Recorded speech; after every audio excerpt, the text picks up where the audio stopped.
大家好，我们是大叔中文。好，我们又来到大叔中文了。这一集我觉得又回到我们的盲盒问题好了。好，然后我们因为前几集有邀请嘉宾了嘛，大家很怀念我们三个人聊天的美好时光，还是三个人好玩呢。是你比较自由自在，对不对？找什么嘉宾嘛，这是干什么来着？好，那我们今天呢，来从灿叔开始好了。这么快啊，直接进入主题了，让你心慌慌、意乱乱一下啊。然后来灿叔问我们，灿叔有什么问题啊？是脑洞题还是？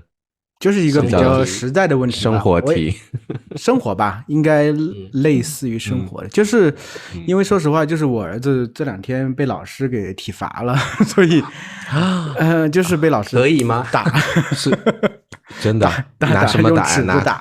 打手心。我还专门在我的频道做了一期啊，大家有空可以去关注啊。对，这不是很传统、很过时的教育方法吗？就是，但是说实话，在中国还是我是觉得主流的这个学校没有被禁止吗？还没有，它其实没有那么严重了。就是虽然说，这个用戒尺打啊不应该啊，大家都知道。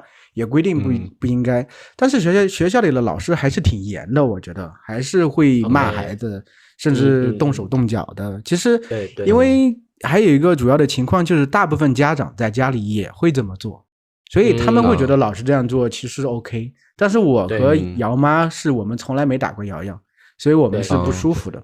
那我很好奇啊，你是怎么知道这件事的？那瑶瑶肯定是告状了，是不是？哭诉吗？还是那倒也不是哭诉，就是昨天晚上的时候，哎呀，怎么我不是要聊盲盒问题吗？怎么说的这个突然变成聊体罚？有意思。不是，我还没说完，一会儿我会引入那个问题的啊。就是主要是昨天晚上的时候，昨天下午回来的时候，瑶瑶崩溃了一次，这次崩溃比较大，这不是因为。我是觉得他这个崩溃的因素可能是综合的，就是混杂在一起。那会儿是因为他们昨天下午的时候有一个足球的这个选拔一样的这个活动，其实之前已经是每周5都已经选拔了第3次了，他已经算他们班留下来4个小孩之一。但是呢，意思就是他们要参加校队足球队是吗？校队之类的。但是呢，昨天的时候就是他们班有一个踢得最好的小孩被选去踢比赛去了。他和另外几个孩子就是留下来踢一些常规的那些东西，然后会觉得很不公平，然后可能也会觉得很沮丧，自己这么努力了，为什么到这样一个状态？回来的时候大哭了一场，就是特别压抑，而且他可能觉得最近就是每天下午我都陪他去踢球，他觉得自己有进步，为什么是这个状态？对，所以下午就是嚎啕大哭了一下，就很久没有见过他这样哭。孩子比较郁闷呢，可能是。后来就是慢慢也缓过来了。到晚上睡觉前的时候，就是他妈妈就和他说，就是你有什么事情可以和我们直接说，有情绪啊什么的，不要害怕。这个时候他才突然冒出来说，今天在学校的时候，老师就是科学老师把他这个手打了。他其实就是说，科学老师好像对他有点成见，还不是班主任，不是班主任？班主任其实已经这个科学老师他是一个新的老师。所以不了解瑶瑶其实整体而言他是就是很遵守规矩的一个孩子，但是呢因为科学课这个课程啊，就是老师教的很无聊，就是一板一眼的，没有任何拓展的就是东西，而且瑶上课的时候把书都看了4遍了，他是这样跟我说的。所以可能上课的时候多大岁数的老师啊？是不知道啊，这个姑娘今年应该是个新老师，可能年轻的老师吧，所以他可能需要立威啊之类什么玩意的，都可能些。所以前天的时候就已经发生一个事情了，然后今天又那个时候，然后呢刚好是瑶瑶前桌还是谁一个橡皮擦掉地上了，让瑶瑶去捡，瑶瑶去捡，刚好另外一个同学也一起帮去捡，然后另外一个同学捡起来了，老师就看到瑶瑶也下去了，那个小孩也下去了，就觉得他们俩上课不好好听，然后就对。就是然后关键是只把瑶瑶刚拎起来，用那个戒尺把他手打了。瑶瑶是很这太冤枉了吧？对，他是很冤枉，但是也说不清。所以要打就2个一起打呀。对啊，对啊，虽然可是应该先问清楚，打就是错的，对。但是老师不问清楚，对，就是这个状态，我是觉得，所以我和他妈妈听了这个状态，我觉得怎么样都和老师要沟通一下，对啊，怎么都要说一下，就是有些事情嘛，我是觉得。你可以批评，我是觉得反正体罚我们是接受不了的。所以今天中午瑶瑶妈妈和这个班主任就沟通了一下这个事情，反正基本说好了。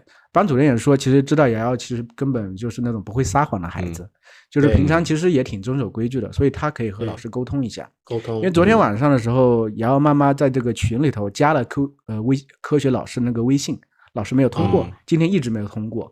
我是觉得他有些害怕，因为不敢面对家长，知道吗？没错，没错。其实这种类型的事情，我们是做过不少的。就是当时在幼儿园的时候，当时的班主任打了瑶瑶打了一下，后来我就直接找班主任去和他说了一下这个事情。其实我们当然不是说一定要批评他、指责他或怎么样，就是说告诉他我们有一些原则，我们不希望孩子被打。其实我觉得这个东西就是作为家长应该做的事情，你不要任由老师他觉得怎么样就怎么样，你要有自己的底线，你要觉得这个事情你可以接受，那你要 OK， 你要不能接受就要和老师说清楚，这个东西对我而言我不能接受。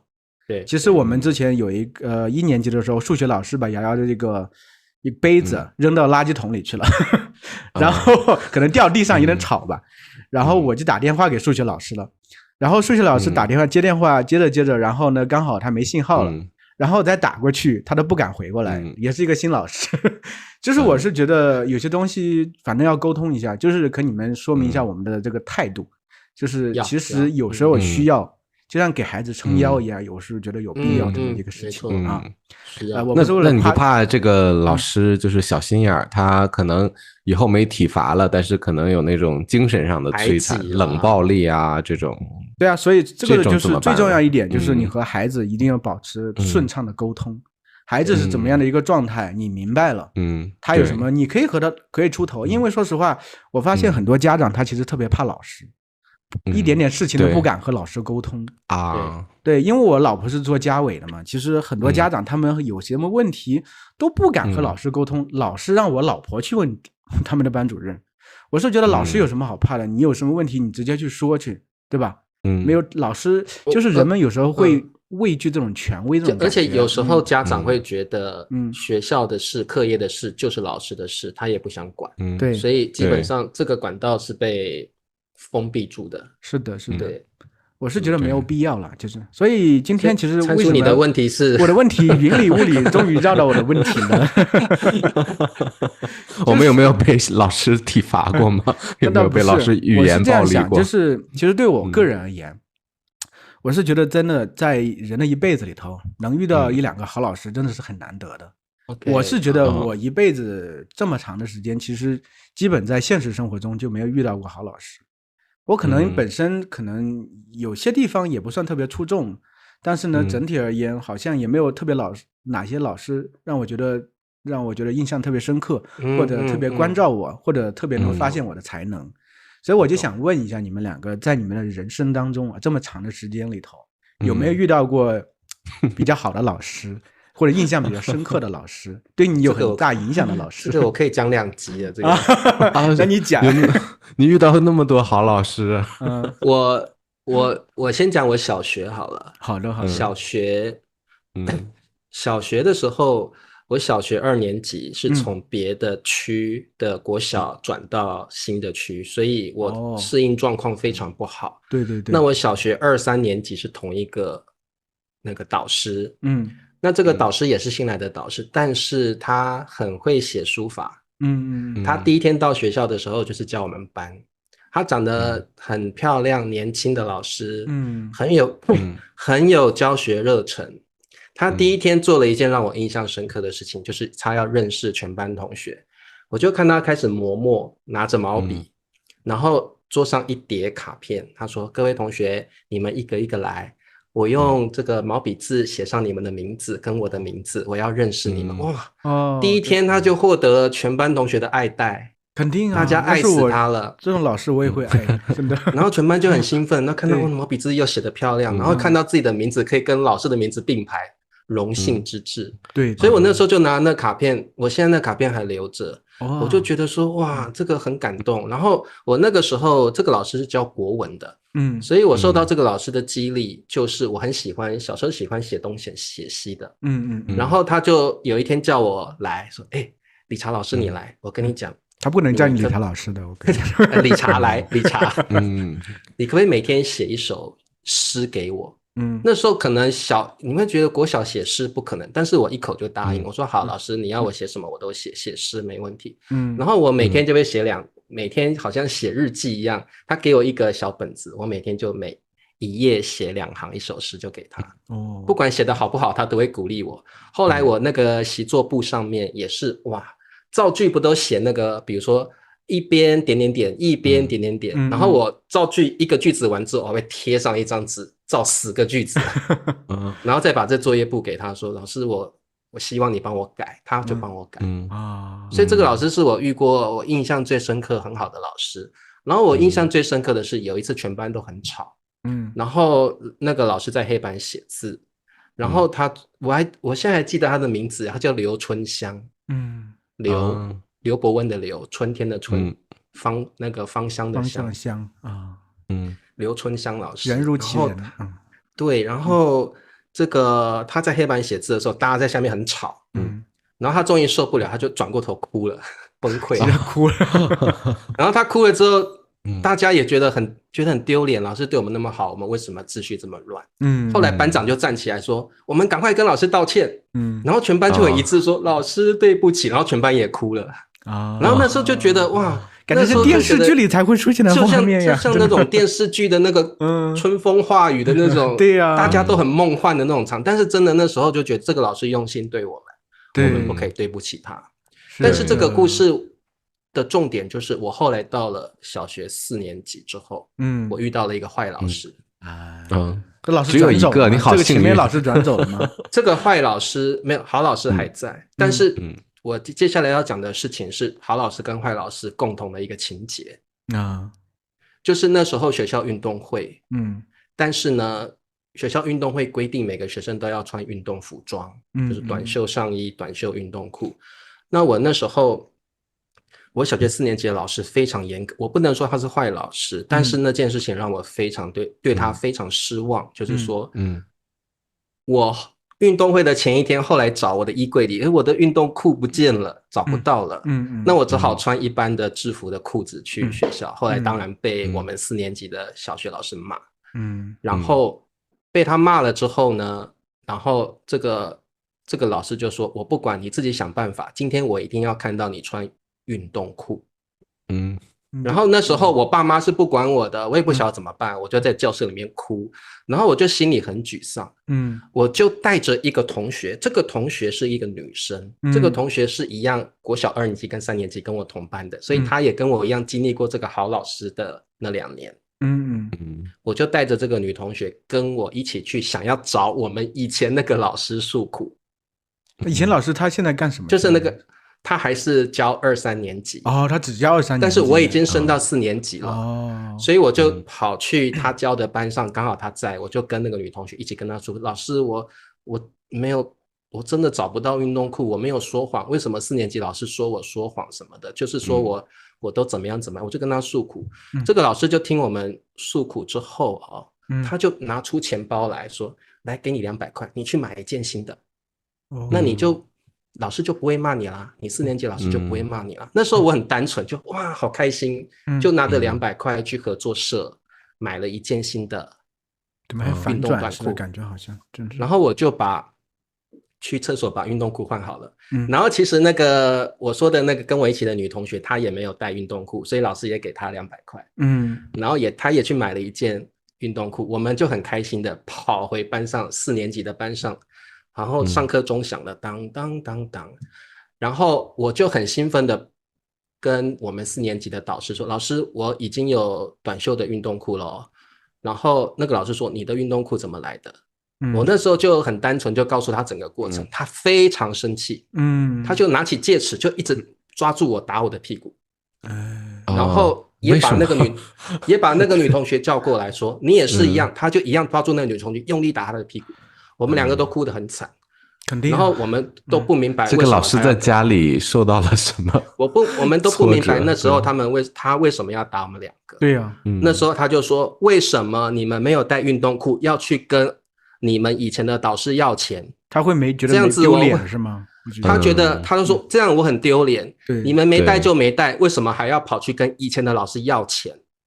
然后我说我们没有要钱，是那个老师要给我们的啊。我那时候真的没有想很多，没有想到大人的世界是这么样的复杂，就是说我们很单纯想要诉苦，那觉得老师解决了我们的问题，我们就去把问题解决。那时候单纯想法很单纯，他就那个老师讲完还拼命的打我们。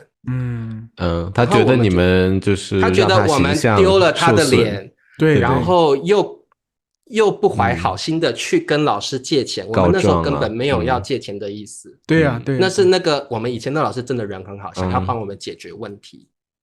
所以这件事情，我觉得我深深的被误解了。我想要跟我的父母说，我父母是完全不管学校的事情。然后那个时候就是老师把我们两个不上课了，你们两个去教室外面罚站。然后还这样一直捏我们的脸，我那时候头是这样跟着转的。你能记这么清晰，可能这个事情对你影响真的很深。对，完全不顾我们的尊严，一手拎着我的脸这样转，一手拎着那个女同学的脸这样。那个女同学已经哭得不成人形了，我也在哭，可是她真的，她觉得她被冤枉，她觉得我没有去要钱，我是冤枉的。是啊，就是我们很单纯，只是说，我们有这个钱想解决了这个问题而已。就是，以前那个老师没有给我们钱，我们也只是去诉苦而已啊，我们根本不是去要钱的。然后我们就2个人在教室门口哭了一整天这样子。然后回去，以前那个时代你是没有办法跟父母亲说这种事情的。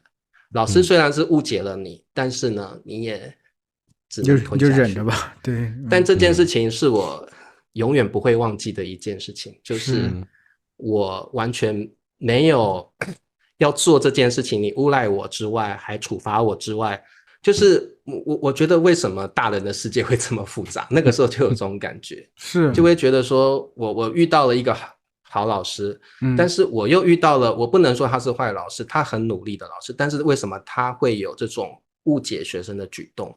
然后他认为他所想的一切都是对的，然后你们说的都是说谎，然后你们都是在要钱，你们为了买到新裤子，你们去跟以前的老师要钱，害我很丢脸。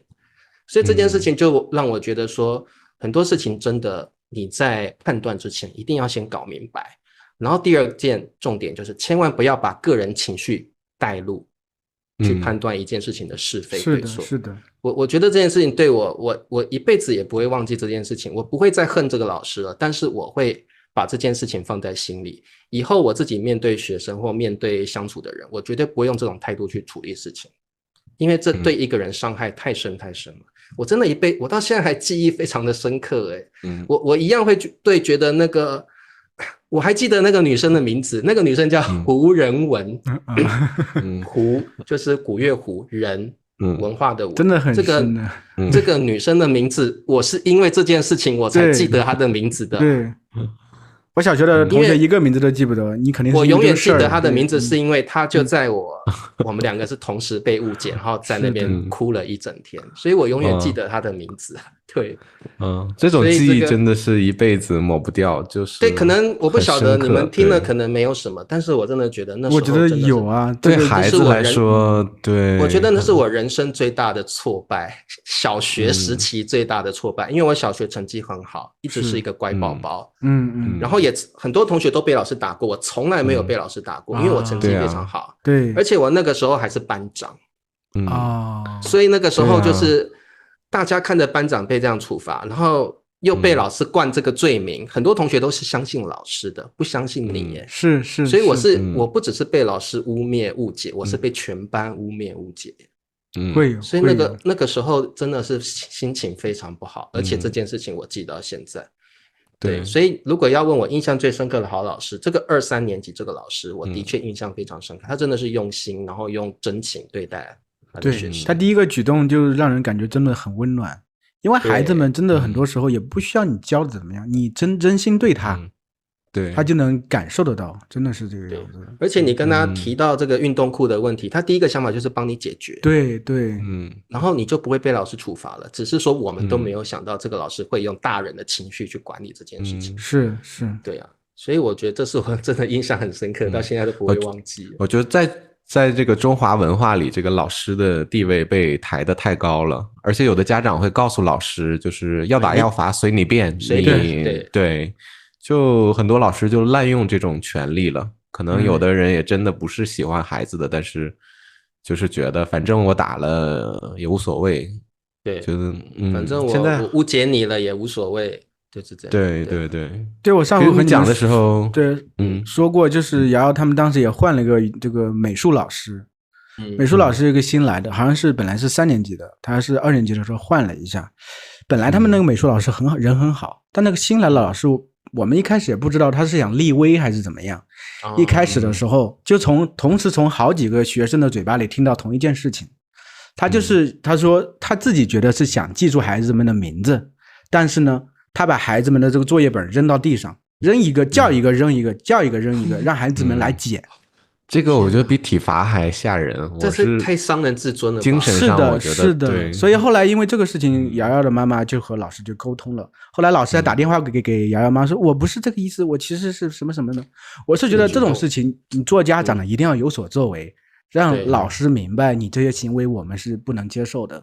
你可以教孩子，甚至有时候批评一下，我是觉得很正常，但你不能带着这种侮辱性的、这种让人没有尊严的这种行为，绝对不可以。对。而且我觉得现在的父母真的要适时的介入这个教育不当管理当中。是你像我们那个时代，真的就是什么老师至上嘛，老师是很有尊严，是神圣的职业，所以老师不管做了什么事情是对小孩有伤害的，或者是践踏孩子的自尊的，说实话，到最后都不了了之，可能成为学生心里一个无法抹灭的一个不好的印象。是的，对，所以我觉得现代，我觉得教育已经有不一样的做法了。所以父母亲如果感觉到子女有一些奇怪的反应，真的一定要适时的去了解这个小孩经历过什么，不然真的我觉得好可怕。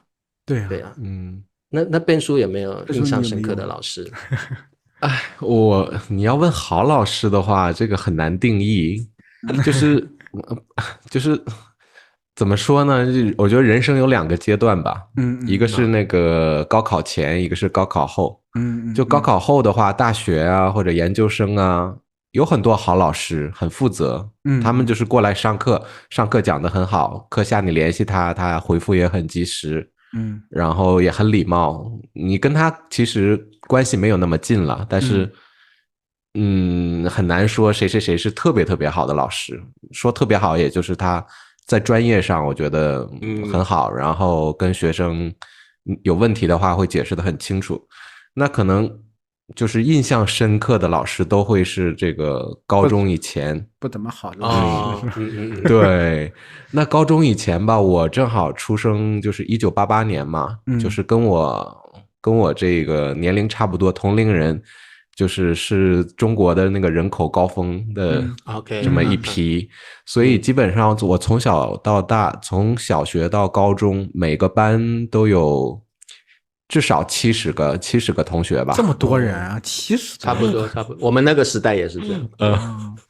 所以老师根本没有办法照顾好每一个学生。从老师的角度，他确实也挺累，带那么大的班，而且还要带好几个班，然后每个班里肯定会有差生，或者不是差生了，就是纪律不好的学生，就是一直上课捣乱啊。我觉得确实让他们也挺心烦的。所以我觉得这个老师就是会经常性的这个语言暴力啊，或者有时候就是累积到极点了就开始体罚学生。所以你让我想好的老师我想不到，就是怎么说是坏老师？硬让我挑一个老师的话，他也不是100%的好，就是他是在高中的时候我们有这个有这个重点班，也有我们叫平行班，就是普通的班。如果你在平行班里边，你考试成绩特别好，累积几次以后，你成绩一直都不错，你就有机会会转到那个重点班里边。重点班，那我当时我是从理科转到文科，所以我开始是在平行班，然后没想到我文科成绩不错，就一直考那个全班第一。然后这个时候就是你自己就可以感觉到，很快就会被调到那个重点班。重点班，就是要分班的那一刻的时候，我的班主任他过来告诉我说，如果你留下来的话，我肯定会供着你，捧着你。你去重点班也可以啊，你去的话，那以后我的态度就不一定了。是什么话？对。然后，那他这么说完之后，他说：“这是你自己的决定啊，你好好想想。”先威胁一下啊。对。那我听了这个话之后，我肯定就不敢去重点班了。所以我说老师，你后来就屈服在他的淫威之下吗？你就没去吗？你还这么好被威胁呢？我就没去，因为他肯定是考虑到，就是以后就是如果一个学生去了那个重点大学的话，那这个老师这个班主任肯定会受到表扬，或者有这个加薪之类的。他的 KPI 了，说实话就是对啊。所以还好我留下来之后，他真的就是感觉在那个捧着我，就是感觉我每次都坐第一排啊，然后每次他上课都要夸我呀。那也挺好的，宁为鸡头不为凤尾嘛，对不对？对啊，对。因为他是特别擅长这个语言暴力的人，我每次听他批评别人的时候，我自己就心里就发慌，就那个发怵。对。但是因为我留下来了，所以他一直就是对我都从来没批评过我，然后还为我设计一些就是作文题目，然后说这次我们写的文章的题目叫优秀是一种习惯，然后私下跟我说我因为你给我想的设定这个题目这老师好奇怪哦。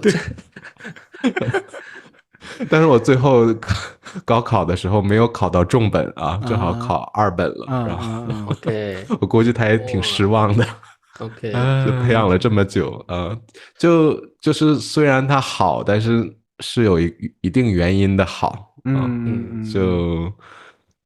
所以你让我再找好老师，我找不到了。那这样我觉得我比你们幸运很多，因为我是因为就是就学时期，就是我遇到很多好老师，当然也有一些不好的啦，所以我才会立志也想要当老师，因为这些老师给我的影响蛮大的。然后就是像我这个初中的时候，我初一遇到一个很好的老师，他是个男生，我也还记得他的名字，他叫叶进华。进就是进步的进，华就是中华的华。那这个老师因为他也很特别，在第一天上课的时候，他要全班都起来简单自我介绍。对，那我那天也很糗，就是那一天刚好前一天晚上我爸爸妈妈吵架，我的内心很脆弱那时候，所以我记得我那天全班都简短自我介绍，我一站起来我就哭了，我就想到我爸妈昨天吵架，你还要我自我介绍，真的是就觉得突然就心情就开始，我说我叫李朝，然后我就哭了，然后那个叶老师就是说，你怎么哭啦？慢慢讲慢慢讲，他就真的从讲台上走下来，拍拍我的肩膀，那就哭得更大声。然后我就那个呜呜咽咽的说，我昨天我爸妈吵架，所以然后就全班都在笑我，哈哈哈这样子，然后全班也很没有同情心在笑，但是这个叶老师他就说，不要哭，那个你就不要自我介绍了，你等一下下课来找我，就这样。然后我就下课去找他之后，他就说，其实你很有才华呀，你不要哭啊，爸妈吵架有时候爸妈压力，他就是开导我，所以我那时候就觉得这个老师让我印象很深刻。然后他说，我觉得你的字写得很漂亮，他有看我们的作业本，然后我就以后你就是学艺股长。那时候在学校有很多不同的股长嘛，有班长，有风纪股长，有那个就打扫股长什么的，那他就叫我做学艺股长。在我们那时候，学艺股长就是负责就是装饰教室啦，然后把写黑板报之类的吗？是吗？也有，然后还有就是布置教室后面的公布栏那种工作，对，然后那时候我就觉得受到重用，那肯定，所以那时候刚好是初一嘛，初中1年级，那时候公布栏什么都还没有布置，我就很努力的发挥我的艺术天分哦，布置什么。然后这个老师也很挺我。那这个叶老师是数学老师，然后每一次这个有什么，比如说学艺竞赛，他也会叫我参加。所以我那时候就是画画什么的，我都很感兴趣。然后我也把教室布置得很美，然后种几盆花什么的，然后跟几个同学也因为这样子感情很好，所以我就特别记得这个老师。那因为大家都知道我的数学不好，所以这个老师就说：“你怎么数学那么差呢？我是数学老师，是导师，结果你数学怎么那么差？”他特地在学校之外开了一个数学班，为了我开这个班，然后找了班上几个其实他们数学成绩很好的人来一起上课。那当然他们是每个月要另外缴学费给这个老师的。以前很流行这样子，就是专科老师会在外面另外开班，可能是英文，对，你们应该都经历过吧？英文啦、数学啦、什么物理化学专科的老师，你就要去他家上课，然后可能每个月付他一些学费这样子。那我那时候就觉得有一点惊讶，他会帮我为了提高我的数学水平，他做这件事情，然后还找很多同学，我就觉得很感动。所以我们那时候每周六都会去他家学数学。但是呢，我缴了2个月的钱，我爸妈说你不要去了，我们家里没有钱让你去补习。然后我也就只好坦白的跟那个叶老师说，我知道你开这个班是为了提高我的数学水平，但是我家境不好，所以就不好意思，你就跟其他同学一起，就是教其他同学就好，我退出。然后他又拍拍我的肩膀说，你不用缴了，你来免费的。我说不可以，你这老师上那么用心，你还买讲义耶，还有书耶。然后每一次上课2小时，我不能不付钱。他说你一定要来然后说他就跟我说你来，我教起来才快乐开心，因为你的水平不够高，其他同学教起来你容易就懂了，你很难懂，所以你一定要来，让我有成就感。然后我就觉得说哇，这老师对我很好。然后他就真的从那一天开始就不收我的学费。然后每一次就是要上课前，他都会到阳台去看哪个同学来了。这个老师真的很热心，就是他会等着同学来上课。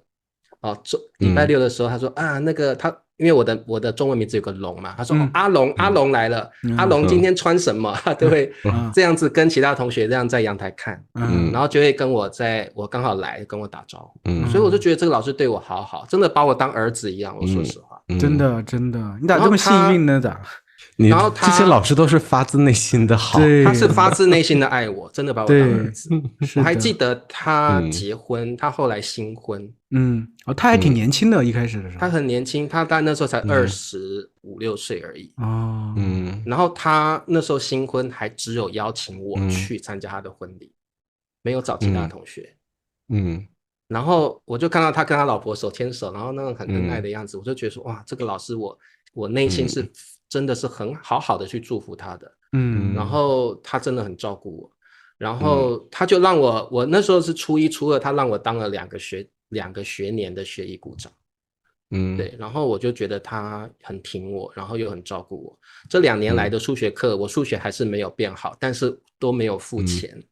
他也不觉得我辜负了他，他觉得看到我来上课，他觉得很开心。对，所以我就对这个老师印象非常非常深刻。我还记得他那时候特别为了我，除了开数学课之外，他每一次上数学课都会问说这题讲完了有没有不懂的啊？阿龙懂不懂？他都会特别叫我的名字，因为他觉得只要我懂了，全班都懂了。他就故意会求我一下，但是我觉得这就是师生之间的一个默契，开个玩笑，你就会觉得我那时候是很开得起玩笑。我说我懂了。他说那全班都懂了，就这样子。所以我对这个数学老师的印象真的非常非常深刻，就是他真的为了我付出很多。对。所以我就因此我真的也告诉自己，我以后要当像他们一样好的老师。真的对，你会当老师真的是有原因的，真的。我的初中老师就是你故事的翻版呢，就是一个物理老师，他也是私下在家里开这个辅导班。然后就是他对这个去他班上私下辅导班的人同学的态度就是特别的好，特别的温柔。但是上课的时候就是比如说有一道题答不上来啊，如果是一个不去他家上课的人啊，答错了这道题，老师就说啊，你是不是猪脑子啊？这题我是不是以前讲过？这个你还能犯错误？你傻吧？就是这种话，而且她是一个女生，就是要刺激她去上她的班吗？是不是？就其他的人就是听了之后就特别害怕。然后我是在他后面，就是那个学生答错了嘛，但是我是周末去他家上课的学生，所以我也答错了一个题，就同样的题，老师又继续问我，然后我也答错了。老师说，哎，下次再努力。对，再努力吧。其实他是故意的，就其他所有的同学就是知道他私下有伴，就觉得就是大家就是不得不，可能没有这个需要，但是就是不得不过去上课，怕被他言语暴力，对不对？对，怕上课的时候受到这种不公平的对待。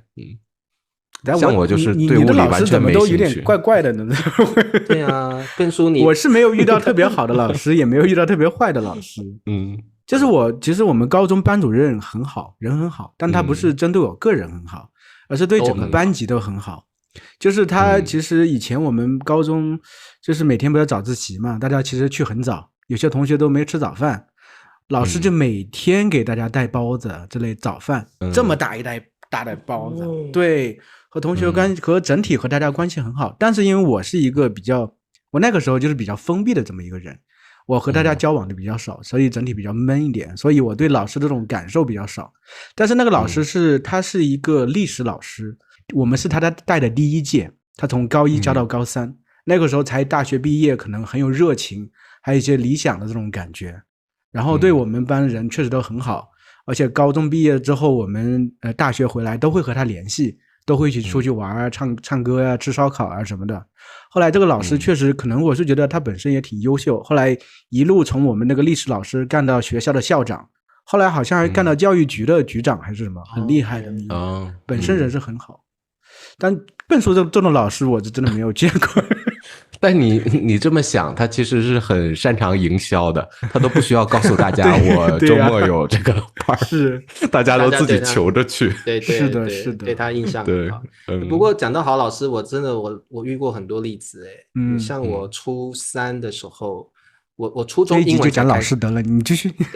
我初中英文就是初1、初2英文不好，我初3开始因为这个老师才好的。这个又可以讲到我初1、初2的英文老师对我很严格，很不好。但是那个不好是我觉得他对我太严格了，也不能这样说，因为我很多同学他们在国小都学过英文，都去补习过，但是我那时候比较穷，没有补习过，所以我一开始学那个 KK 音标啦，学那个字母都学不好。最简单的句子都不会，所以那个老师呢，就是说班上这次考试不及格的已经考10遍了，还不及格。我说的是初1、初2的那个英文老师，就最严厉的处罚，到早上朝会的时候就是升旗台，然后呢，你就站在校长的旁边读英文。那这个为什么是最严重的处罚？因为全校都看得到你的英文，全校都看得到呀，就知道你的英文不好啊。然后校长一定会瞪着你看嘛，你在我旁边干嘛？对不对？对啊。然后那个时候就正好全班只有我没有过啊。然后我就是那时候最糗的，在司令台上大声的念英文课本，然后旁边是校长，然后全校都看到你的英文很差。但是我不能说这个老师处罚我这样不好，而是这是我应得的，因为我没有把英文学好。我那时候不会怨这个老师，我也不会说这老师不好，就是我自己学习上没有那么头脑没那么灵光。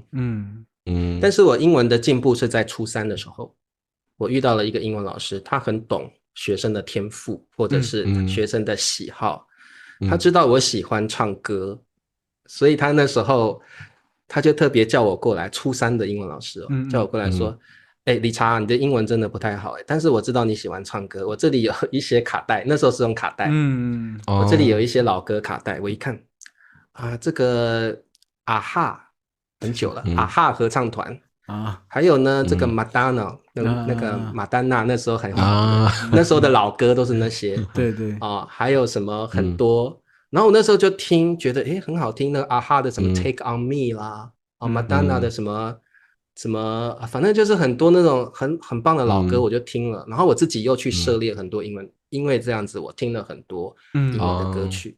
然后有一天这个老师就说，各位同学，最近学校要举办英文歌唱比赛，然后是以班级为单位。我们需要一个歌唱小天使来带动全班唱英文歌。那我们呢就选理查吧，他也不让全班表决，他直接叫我。然后我那时候就很喜欢唱歌，也很喜欢表现。那时候就好啊，那时候就当着全班的面，我就接下这个任务。然后那时候就帮全班选歌。那选歌就是歌唱小天使呢，要唱几首歌，然后让班上去挑选。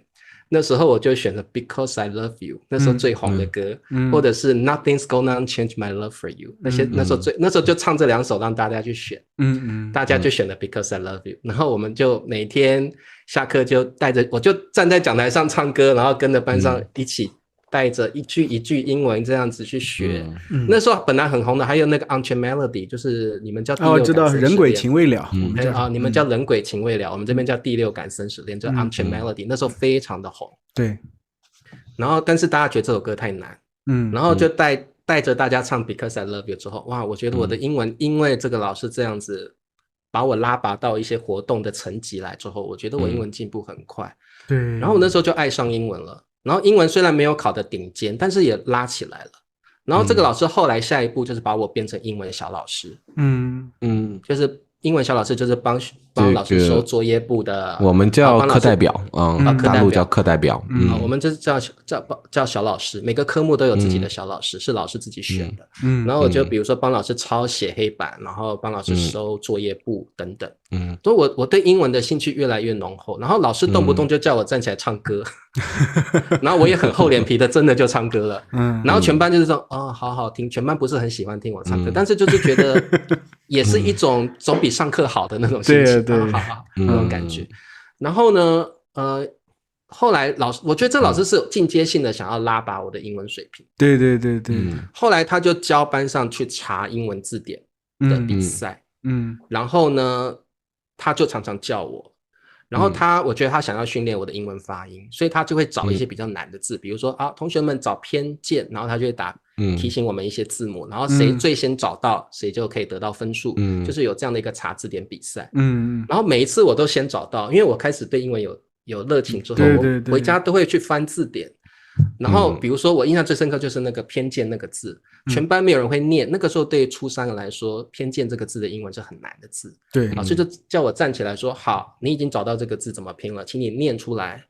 那时候大家对 KK 音标还没有那么厉害，我就支支吾吾的念 prejudice， 他马上真的是这样鼓掌，念得很好，念得非常好。同学们要像他一样，就是翻到字就要会念出来。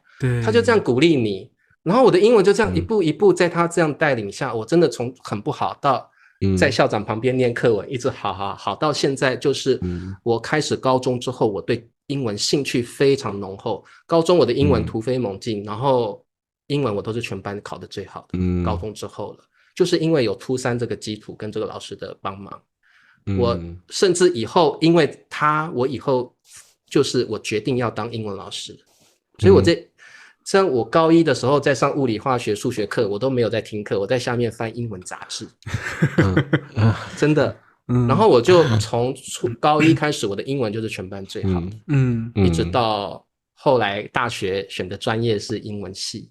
就是因为这个老师的影响到我后来的生活跟我的人生规划。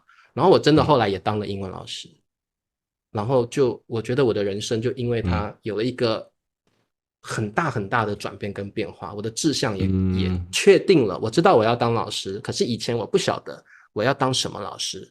因为这个英文老师让我决定我也要当英文老师。对，然后我要教英文，我要英文变得很好，我要变成一个可以像这个英文老师一样把所有学生的英文都教好这样的野心。对，然后我就觉得哇，而且我也真的朝这条路走，我也真的选了英文专业。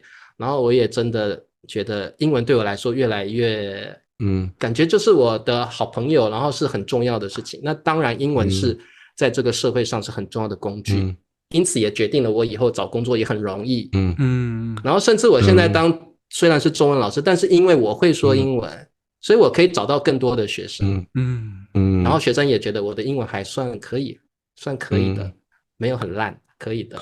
所以我觉得那个数学老师也很鼓励你啊，数学老师还专门为你办了一个班。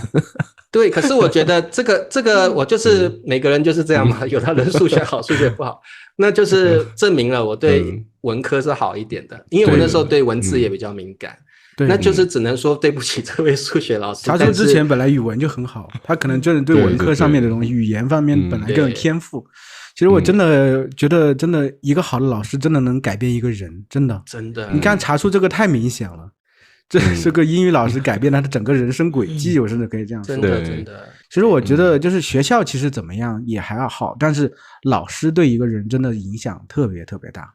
可能甚至真的就在某个节点遇到一个好老师，你整个人生方向都改变了，真的是改变了。对，我真的觉得是这样，因为我觉得我在英文方面是有兴趣的，也还不错。但是我觉得我在中文方面的造诣也还不错，那是因为就是我小学的时候遇到我刚刚说的那个刘吞香老师。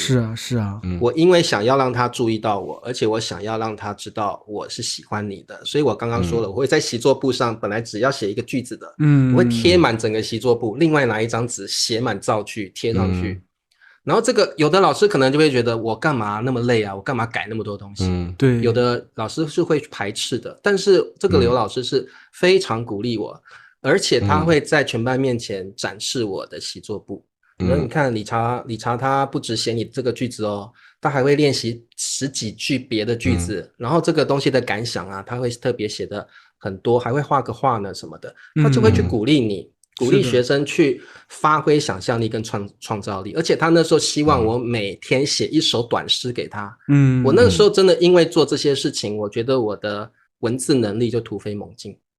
然后也真的觉得对文科语言的兴趣很大，所以我真的觉得一个老师如果能够看到学生的亮点，然后甚至去主动的鼓励他，我觉得真的可以改变这个学生的一生跟对于学习的心态。对，我觉得一个好老师真的好重要哦，非常非常重要。我们说的都是在这个中国的情况啊，听起来有点悲伤怎么感觉好老师不多但是不晓得各位同学，可能各位同学在西方国家是不是比较容易遇到好老师，还是其实跟我们差不多所以大家也可以留言分享告诉我们，你对老师有什么感想？你怎么定义一个好老师？对，你人生中有没有遇到好老师，或者是跟其他两书一样，没有什么太深的印象好 OK， 那我们今天就聊了老师好吧，也可以好，那我就这样了，我们下一集再继续跟大家聊聊天咯，拜拜，拜拜。拜拜。